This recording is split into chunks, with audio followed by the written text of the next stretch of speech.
Hello friends, welcome back to my channel.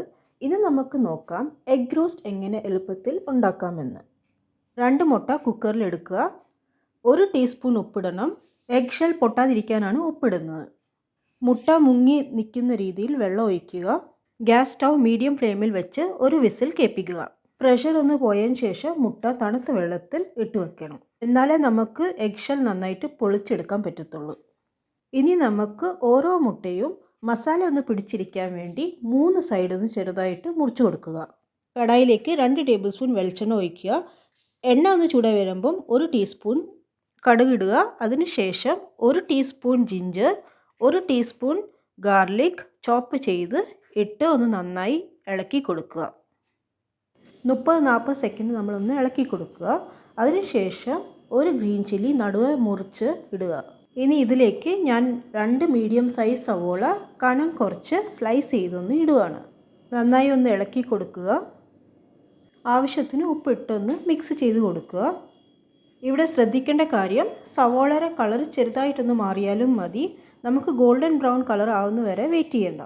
നിങ്ങൾക്ക് already അറിയാം, സവോളയിൽ ധാരാളം ആൻറ്റി ഓക്സിഡൻസ് ഉണ്ട്. സോ ആൻറ്റി ഓക്സിഡൻസ് എന്താണെന്ന് പറഞ്ഞാൽ അത് നമ്മുടെ ഹാർട്ട് ഡിസീസും ബ്ലഡ് പ്രഷറൊക്കെ കുറയ്ക്കാൻ സഹായിക്കും. സവോള ഒന്നായി വരുമ്പോഴത്തേക്കും 1 തക്കാളി സ്ലൈസ് ചെയ്ത് ഇടുക. തക്കാളിയുടെ ഒരു പച്ച ചുവ മാറുന്ന വരെ ഒന്ന് ഇളക്കി കൊടുക്കുക. ഒരു 2-3 മിനിറ്റൊക്കെ മതി. ഇതെല്ലാം ആയതിനു ശേഷം 1 ടേബിൾ സ്പൂൺ മുളക് പൊടി, 1/2 ടീസ്പൂൺ മഞ്ഞൾപ്പൊടി, 1 ടേബിൾ സ്പൂൺ മല്ലിപ്പൊടി ഇട്ടൊന്ന് നന്നായി ഒന്ന് യോജിപ്പിക്കുക. റോ സ്മെൽ മാറുന്ന വരെ ഒന്ന് മിക്സ് ചെയ്ത് കൊടുക്കുക. ഇനി നമുക്കിതിലേക്ക് നല്ല ചൂടുവെള്ളം ഒഴിച്ച് കൊടുക്കണം. ഇനി ചൂടുവെള്ളം ഒഴിച്ച് കൊടുക്കുന്നതെന്ന് പറഞ്ഞാൽ ഈ മസാല എല്ലാം കൂടെ നന്നായിട്ട് പിടിച്ചെടുക്കാനാണ്. ആവശ്യത്തിന് വെള്ളം ഒഴിച്ചാൽ മതി, ഒരുപാട് കൂടി പോകരുത്. 1 ടീസ്പൂൺ കുരുമുളക് പൊടി, 1/2 ടീസ്പൂൺ ഗരം മസാല ഇട്ടൊന്ന് നന്നായി യോജിപ്പിച്ച് കൊടുക്കുക. നിങ്ങൾക്ക് എരിവിൻ്റെ അനുസരിച്ച് കുരുമുളക് പൊടി അങ്ങോട്ടും ഇങ്ങോട്ടും ഇടാവുന്നതാണ്. ഗ്രേവി ഒന്ന് ആയതിനു ശേഷം അതിലേക്ക് മുട്ട ഇട്ട് കൊടുത്ത് ഒന്ന് യോജിപ്പിച്ച് കൊടുക്കുക. ഗ്യാസ് സ്റ്റൗ ഓഫ് ചെയ്ത് 15 മിനിറ്റിന് ശേഷം സെർവ് ചെയ്യാവുന്നതാണ്. നിങ്ങൾക്ക് എല്ലാവർക്കും ഇന്നത്തെ വീഡിയോ ഇഷ്ടപ്പെട്ടു എന്ന് വിചാരിക്കുന്നു. Please like, share and comment.